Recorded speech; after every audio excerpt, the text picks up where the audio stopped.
సముద్ర దోసకాయల అక్రమ రవాణా చట్ట విరుద్ధం మాత్రమే కాదు, సముద్ర పర్యావరణ వ్యవస్థకు కూడా ప్రమాదకరం. ఇలాంటి నేరాలను నివారించడానికి కోస్ట్ గార్డ్, వన్యప్రాణి శాఖ నిరంతరం కృషి చేస్తున్నాయి.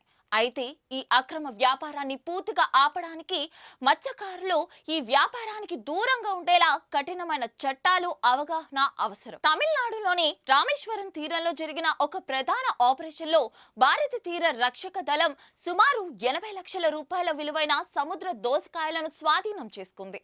సముద్ర దోసకాయలను ఒక పడవలో అక్రమంగా రవాణా చేస్తున్నట్లు భారత తీర రక్షక దళానికి రహస్య సమాచారం అందింది.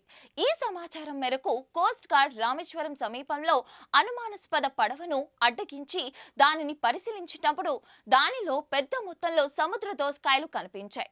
వాటి విలువ అంతర్జాతీయ మార్కెట్లో సుమారు 80 లక్షల రూపాయలు ఉంటుందని అంచనా.